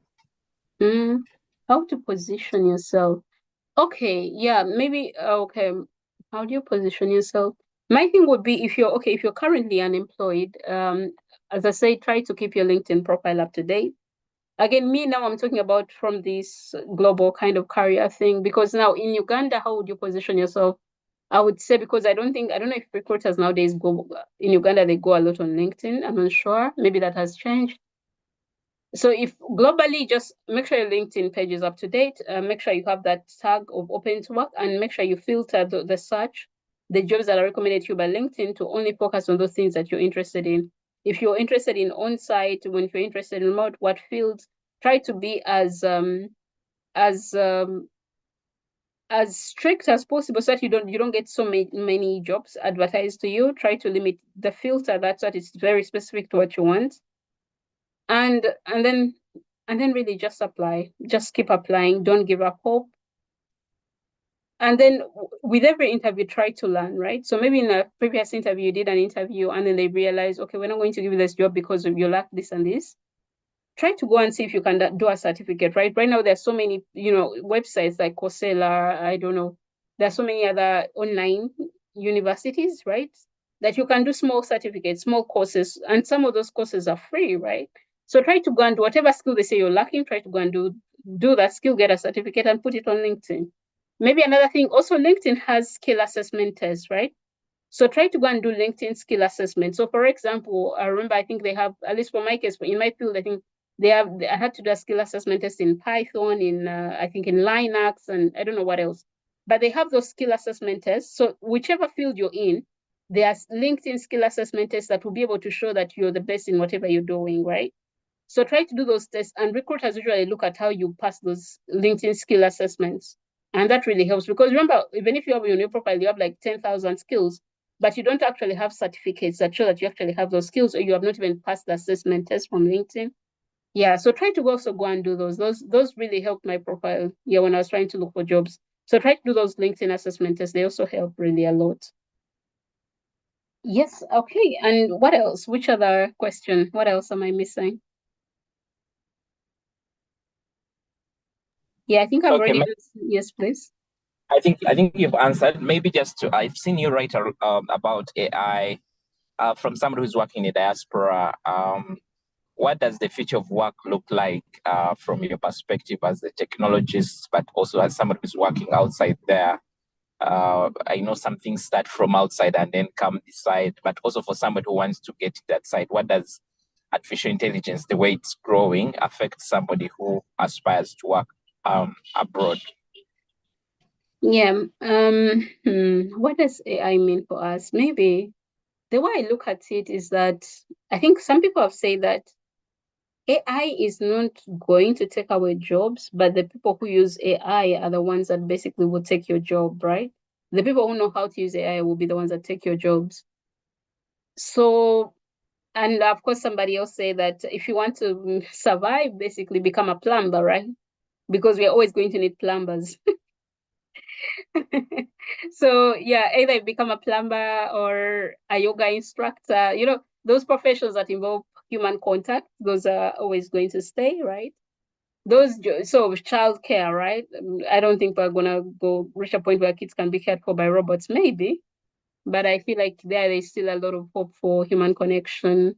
Maybe nursing homes, there's certain professions where there's a lot of human connection, human contact. I think those will be there, and the AI will not take them. However, for those jobs that are very kind of routine, right? So, for example, now the jobs so if you are currently an accountant, I'm sorry to say, that is a job that the AI will be able to do much better than you. So you have to find a way if you're in a profession like an accountant, try to see how you can use AI to make you a better accountant, right? But a better accountant whereby you're not spending so much time doing all the nitty-gritty that the AI can do, but actually just instructing the AI, and the AI gives you something, then you actually work faster. So try to be a better accountant in that way. if you're, for example, then the other profession is maybe a paralegal, right? You know, the paralegal, like even lawyers, right? And a little bit about lawyers, because also there are certain aspects of those that can be really automated very fast, right? So there are certain professions of the law profession that will be automated so fast, especially now this kind of the research, the assembly, the work done by paralegals. Also, that is not going to be there, right? So the lawyers, those are the ones that are, because you see, the AI is good at things that doing jobs that can easily be automated, right? And things that are repetitive. So those tasks that are repetitive, if your job is repetitive, and we all know you can always evaluate if your job is repetitive. If your job is repetitive, then the AI is going to take it away. Now, in Europe, this may be in the next 3 to 5 years to come. In Uganda, maybe it will be maybe 8 years, but the technology kind of advances faster. So in Uganda, yes, 8 years, 7 years, you should be able to have a skill that makes you stand out. So you can either show that you've actually become much better because of the AI. So use the AI to make your job much easier and work faster and work on more projects and be more efficient. So you could use the AI like that. Or then for sure you're going to have a big problem. Because one thing is so the lawyers that will survive, for example, if we use law, is that the AI is not good at looking at the context, analyzing different contexts at the same time, right? So the AI will just analyze the situation without considering all, right now they are contextual, but not as the way as a human being will do. So the people who are going to survive, for example, in the law profession, will be those who are able to think multidimensional, right? So if you can consider context from different things and then also be dynamic, right? For example, if you look at lawyers that actually go to court, that will be something very hard for an AI to do, right? Because the lawyers, those lawyers, they adapt the response depending on what the defending lawyer, right? If so what the defense attorney says, this other attorney has to, say back. So for an AI, that kind of dynamic interaction may not be so easy. So that is a job that AI will take long to do. So those kind of lawyers that actually go to court. But these ones that are actually assisting, right? The paralegals, those are assisting the lawyer to come to court, those ones, that one the AI will do very fast. Then for us now, for example, now for me in my job, now my job also involves a lot of critical thinking. Maybe I don't know if I shared with you, but my job involves writing patents. So basically what I do is that I think about an idea. If I realize that the idea is not currently in the standards and it's inventive, I write a patent. And then once I write the patent, I submit it to Nokia. Then Nokia can decide whether they want to patent it, to make it an invention or not. If they decide to patent it, then it's a patent. Then once it's patented, I can try to push the idea into the standard. So it involves, I always have to keep thinking about new ideas. So now a job like mine where I constantly have to keep thinking, even that is hard to do, right? Because then the AI is not good at that, right? It's good at looking at past information and telling you, but then it's not good at looking at the future. Maybe it's also good at doing that in some way. But mainly, if you have to involve some critical thinking in your job, then you're good to go. You're good. If you cannot think critically, that will be a challenge for sure. Maybe, okay, I saw some comment here. I think it's coming from, yes, from Steven. So Steven said, I say, try to make life soft. Then on the other hand, I'm saying, challenge yourself professionally. And he's saying, very important, but tricky, yeah? Yes, I know, right? Because I'm telling you, try to make your life soft, because life shouldn't be hard. But then at the same time, I'm saying, yeah, challenge yourself professionally. What I mean by this is that, so the first part where I'm saying make your life soft, I mean that if you're currently in a situation, right, at work where you realize that you're working so much, right, you're working so much, and then the amount of effort you're putting in is not equal to the output that you're getting out, right? So you feel that you even feel, and the feeling is there. When you're like, no, I'm working too much, life shouldn't be like this. When you start getting that feeling of like, life shouldn't be like this, that is your body, that is the universe, that is God, that is Allah telling you something needs to change, right? That's why I'm saying, once you start getting that feeling and realize, no, this situation is not serving me, whether it's a stressful boss, right? And it's just makes it stressing. When you realize that that feeling is coming, that this situation is not serving me, that's when I'm saying try to make life soft. So try to find an easier way of doing the same thing, right? Doing even something better. That's what I mean by making life soft. Now, when I talk about challenge yourself professionally, this is what I mean, that when you are at the job, right? Don't be comfortable, right? Because also any employer, they're looking for employees that actually are going to add something to them, that can think outside the box. So by that's what I mean, challenge yourself professionally. Don't just go there, because otherwise, especially with the age of AI, if you're the kind of employee who is just waiting to be told what to do, then you're useless, right? You're not helpful. So the employees that are going to stand out, right? If you're not into entrepreneurship, those that are going to stand out will be those that are able to think out of the box, that are self-motivated, that challenge themselves, right? So that's what I mean, that you also have to challenge yourself, because you have to show that you add value to the company, right? You're not one of the people, people who are just on the bus, right? Just waiting to be driven. What you just wait for your boss to tell you what to do. If you're that kind of employee, that's basically that's what I mean, that challenge yourself professionally, but at the same time try to make your life soft. So when you see that, when you know that something in you keeps telling you no, life shouldn't be this hard, then you know it's time to change and look for something else. So basically that's what I mean by those two things. Yes. But I would understand how they seem contradictory, but yeah. Okay. All right. Thank you so much for sharing. And I think I believe that the audience is learning one or two things. Friends, join me in thanking Winnie for the great sharing. In case there's any question, you could unmute or share. But we really appreciate for creating time. What time is it in France now? 7:32 p.m. Okay. We're just about an hour, I think. Exactly. Yeah. Yes. Okay, I know for most young people, when they think about moving abroad, I know the visas also become issues, and other aspects around travel restrictions. So some of those things, I think, the things that you've been able to really navigate. And I like the fact that being able to believe in yourself, having the confidence, you've spoken a lot about interviews and so on. So it is something that really comes in handy. As we wind down our session, maybe just to find out from you, I have a friend of mine who he's been working in Bermuda. Bermuda is, I think, is in the I think it's one of the islands.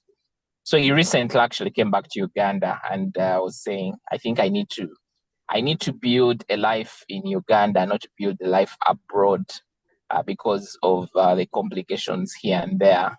So is it something that you also plan later on to come back to Uganda? What are your thoughts? I know, especially for the women, one of their greatest challenges if I'm abroad. So when you like get married, all those things, are they things that you think about, or it's not something that has really come to your mind? That's a good question. I think for me, I love Uganda. Uganda is dear to me for sure. I would love to come back to Uganda at some point. Yeah, I would love to come back to Uganda at some point. Not sure when, but for sure, yes, I would love to come back to Uganda, because in the end, at least for me, it's clear that I don't belong here. So this is not my home. So France is not my home. I will always be an immigrant. And every time I come to Uganda, there's that feeling you get when you're home, right? Now, as I said, because now I'm grown, I'm more mature. I also know Uganda, you need to plan for it very well. Uganda is also known body, see at the same time. But yes, I would love to come back to Uganda. Only God knows when that will happen. Because but this is definitely not my home for sure. Yeah, I'll always be an immigrant here. And then also you realize that the system is built for their citizens, right? It's not really built for you. And then you realize it's too expensive also here. You work, but then also the bills are so much, and so you work, but somehow the money still goes back to them. So the system is kind of built for their citizens, which, I mean, it makes sense, right? So yeah, because of that, yes, I have my plans. Yes, for sure, the plan is to return back home. Then regarding marriage and stuff, I don't know. Yeah, yeah. Let's only God knows. I don't know. For me, it's not something that is, at least right now, is not on my mind. But who knows? Yeah.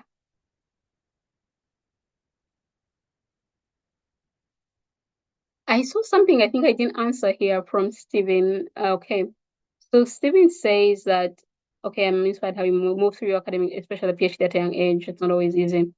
So what core strategies did I base on for the PhD? So maybe for the PhD really, but which core strategies to get into the PhD or after? Maybe I guess you mean to apply for the PhD, maybe, I guess. I don't know if that's what you meant, Steven. As I said, for me, really, as I told you, for my motivation for doing the PhD was really that accident, right? Maybe for you, it doesn't have to be an accident. Thank you, Jesus. But yeah, it was really that accident when I realized that if I were to die, it was going to be my only regret, you know? So yes, that was the main thing, really. That thing of knowing that if I died, that would be something I'll regret.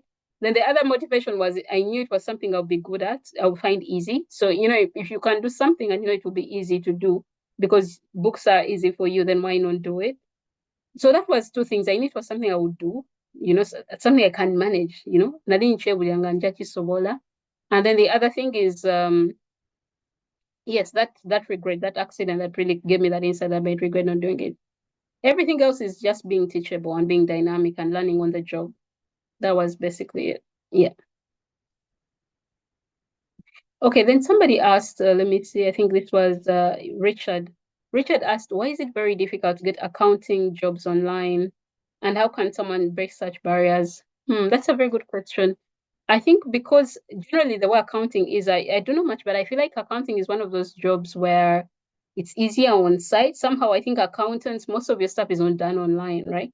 So for example, like my job, I can do it from anywhere because all I need is just the internet, right? And I'm good and I can work from anywhere. But I think for accounting, because you need to follow up the actual books, and for most of these companies, the books are not they're not digitized. Not everything is digitized. So sometimes people, especially back home, even here abroad, right? Some of these companies, governments especially, right?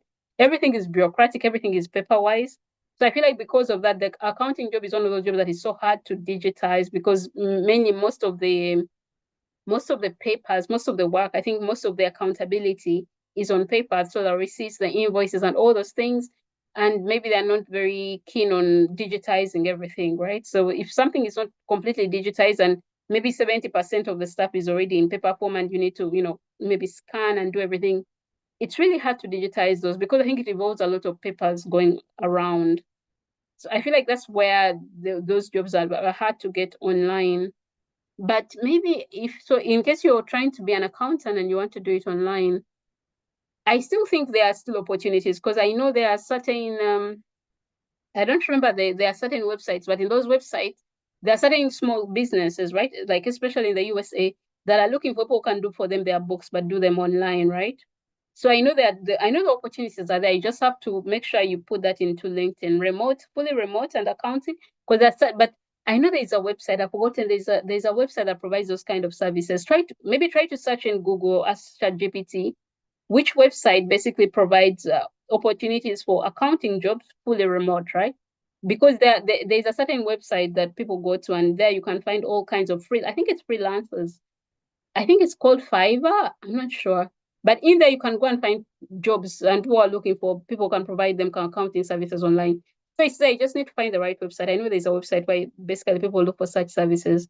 But generally, why there are not a lot of them is because most things are based in paper form and not everything is digitized. So it's one of those jobs where you actually have to be on site for some time, maybe hybrid, where you can work from home and then go in the office. So that kind of thing.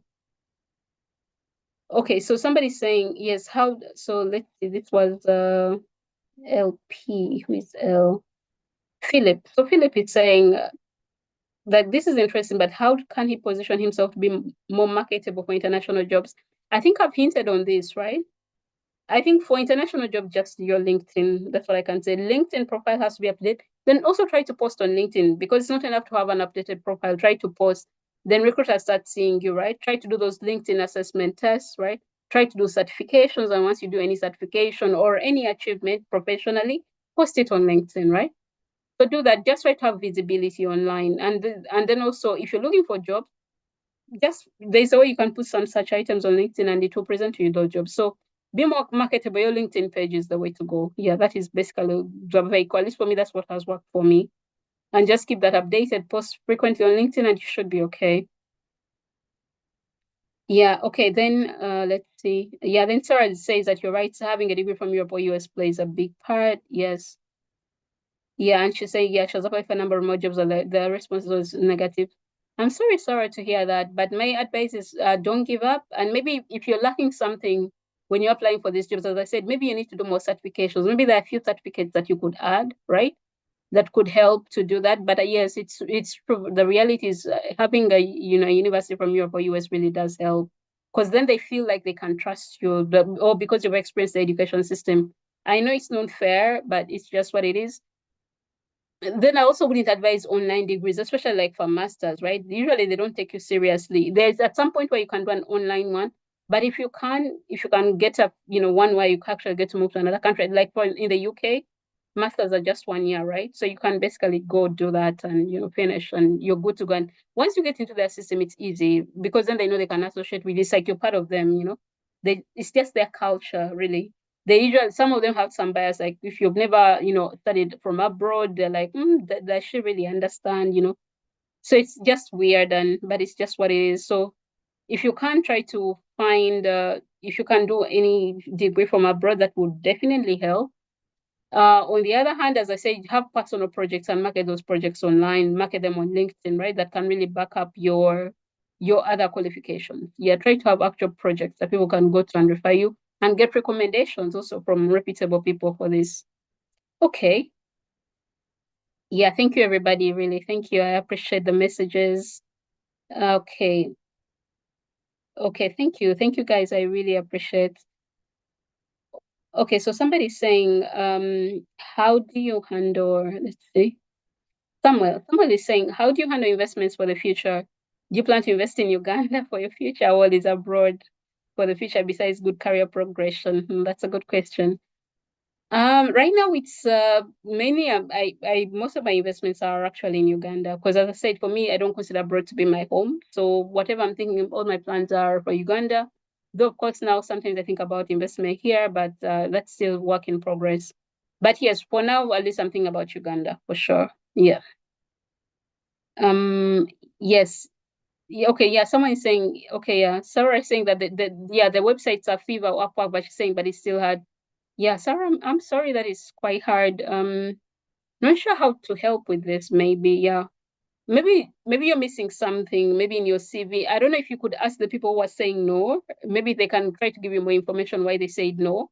Maybe from that you could try to see what you're missing, and maybe try to basically work on your profile to increase whatever gap you have in your CV. Try to ask them. Now, next time you get a negative, or even write back to the people who say no, ask them why they say no, right? Try to get more information. Say you're trying to work on yourself and you're on your CV, ask them for more information. Yeah, try to ask them for more information. That's the only way you're going to improve, right? And I know it's hard, but don't give up and just try to work. Don't keep doing the same thing, expecting different results, right? So if you're getting no's now, that means you're missing something. Try now to get more information from that and work on that. Okay, yes. Okay, you're welcome, everybody. Oh, yes, somebody saying it's called Upwork. Thank you, guys. Okay, so how can someone contact me? So for me, it's LinkedIn, right? Yes, exactly. Evelyn is very right. Yes, LinkedIn, basically. Yeah, LinkedIn. I'm on LinkedIn, so you can reach me there. All right, guys. I think that's it from me. Yeah.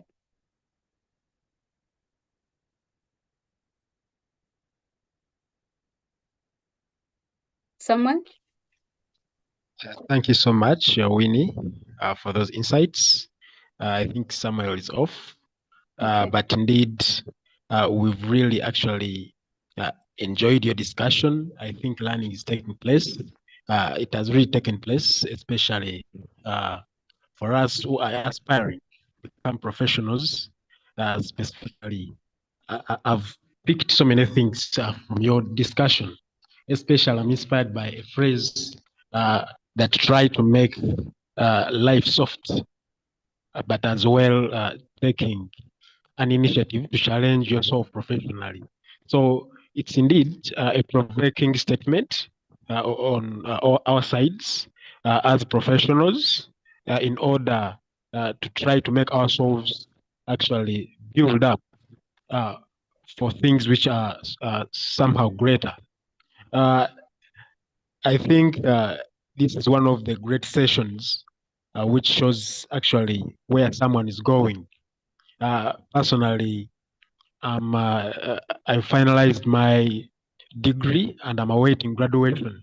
So seeing someone who has a PhD, you've said you are 38, I'm indeed inspired. And I'm trying, actually, I'm thinking of making you one of the people who I can actually look on to And I think each and everyone here is inspired. I'm seeing so many people sharing their insights. Here, I've seen Sarah. Actually, most of them are trying to actually appreciate your efforts and your discussion, which we've actually seen today. I think if you don't have any other question here, I can see no question concerning what we've discussed today.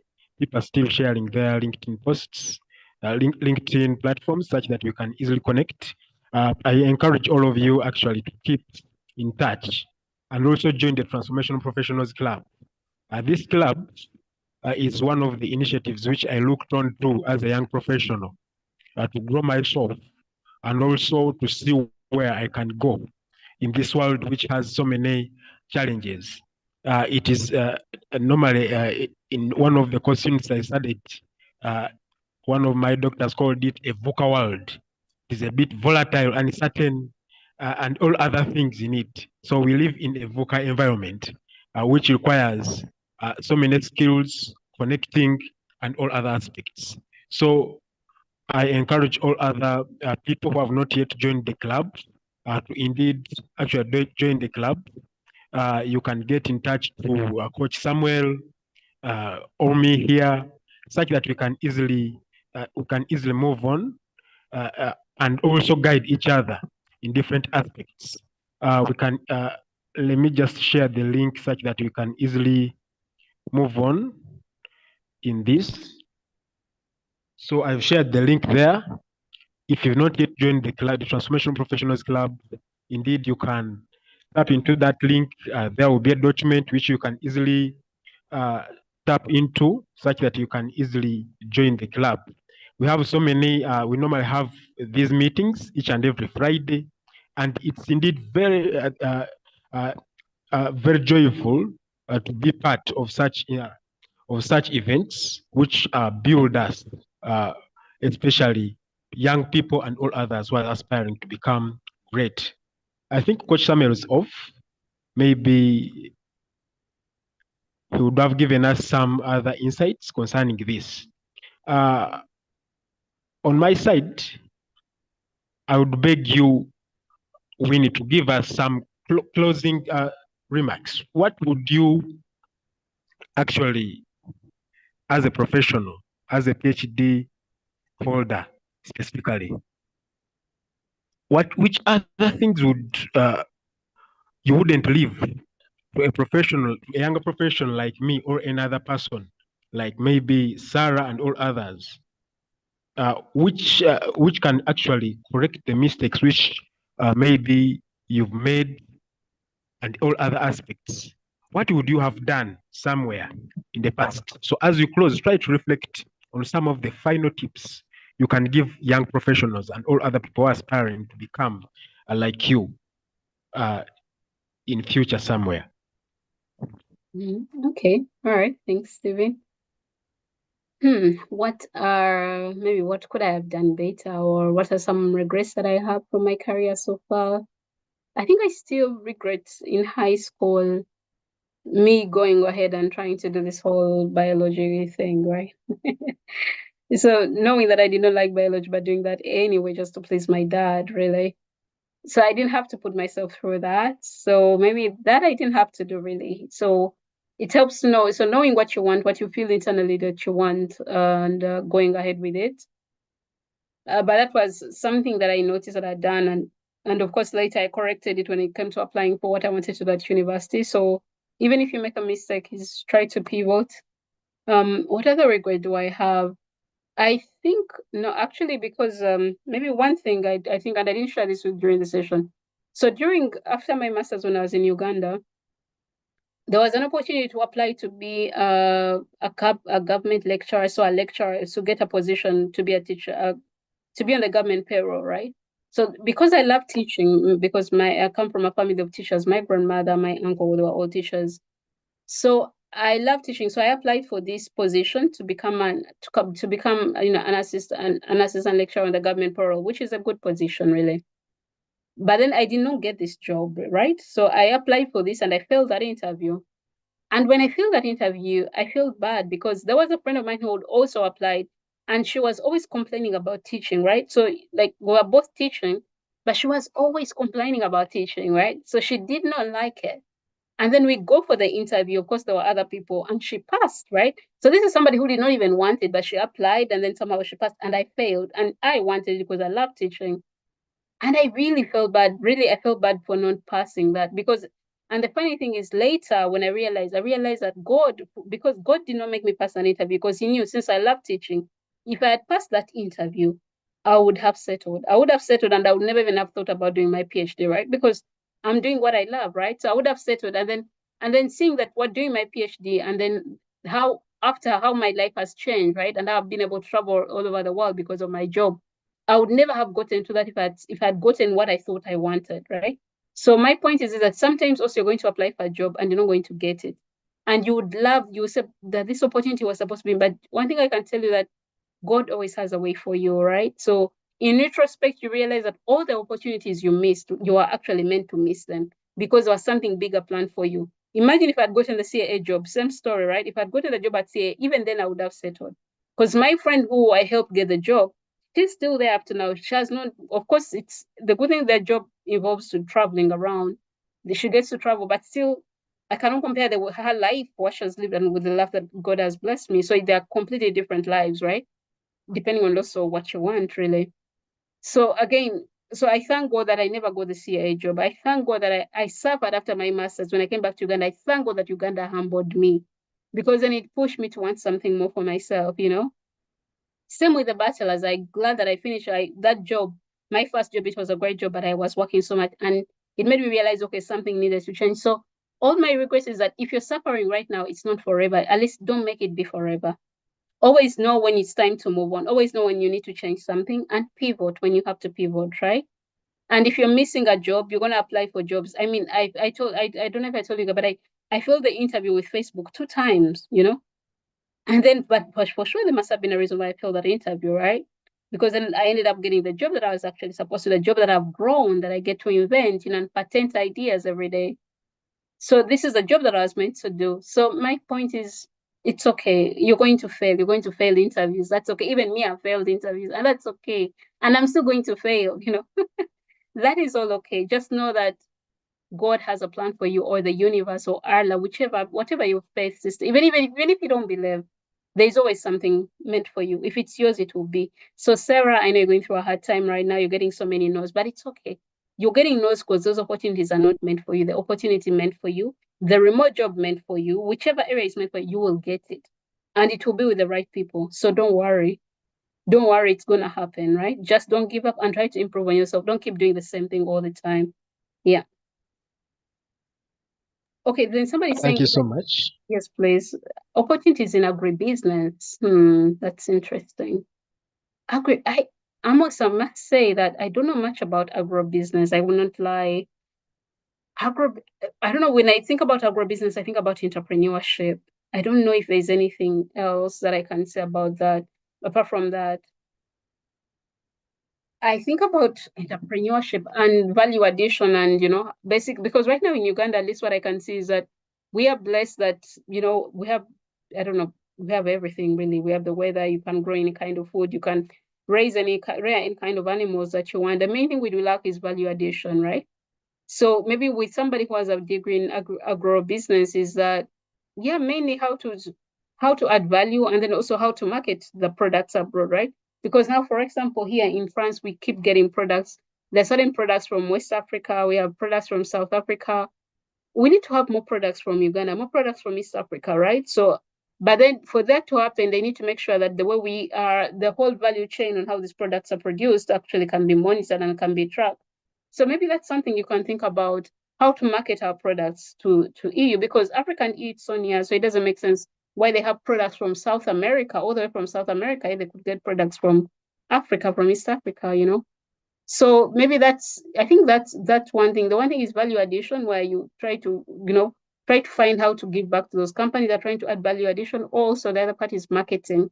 where you try to look at work with regulators to see how to market products from Uganda, East Africa, or whichever part of Africa to Europe or to the US. Yeah, I think that will be maybe my one thing.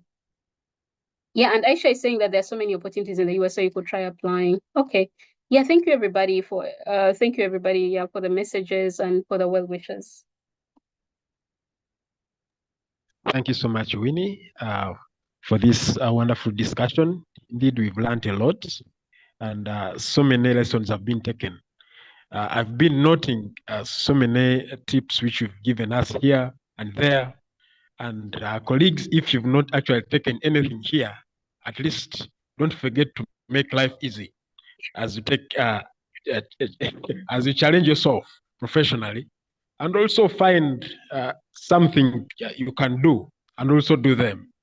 Yes, Win has told us here that books became easy for her, and you can see actually how you tried to soar through the different levels to reach where actually she is right now. Have mentors also. It's one of the core things which we've seen actually being mentioned. I don't know whether, because I saw someone here asking how we can access Winnie. I think you shared the LinkedIn post there. So make sure you connect such that we can keep in touch. I think, do you have maybe some simple closing remarks as we wind up here? I think we don't have another question. Only just to appreciate each and everyone who has just joined in here. I think we can wind up this, Winnie. Yes. Anything in Uganda, it is called the Akatalekeka, which you can actually mention to us here. No, really. Thank you, everybody. It has been great to share with you my journey. I hope we've learned from each other. Yeah, it was really great to connect with all of you, a great group of people. And I just wish you the very best in your journeys. Whatever it is, don't give up and always try to improve. Don't be static, be dynamic. Whatever it is that you're lacking, whatever it is that the opportunity that you're going to miss, that is okay. It's not the end of the world, right? The ones that are meant for you, those will show up. Just keep working at it. Try to, upskill yourself whenever you can. Try to do personal projects if you can. Believe in yourself, be confident, and all will be well. That's all I can say. All will be well. Thank you so much for this. Indeed, colleagues, thank you so much for joining in. We really appreciate your time to join us here for learning and all other things which we find on on the Transformational Professionals Club. Indeed, just to join the club, as I've shared that link there, just tap into that link, fill in your information there, and then it will actually direct you to our WhatsApp group. It's indeed a pleasure to have all of you here at this time. And I know learning has taken place, and we are actually willing to have more other discussions in the upcoming webinars, which we shall be scheduling. Each and every Friday, we have a webinar. So make sure that you come in, try to actually tell your friends around there. Someone may be caught up in a certain situation, which can be solved by actually a mentor here. We have different mentors. Coach Samuel is here.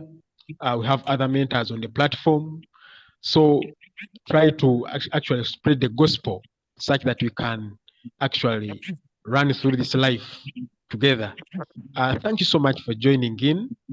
Thank you so much, Winnie, for actually trying to give us good insights. May God bless you.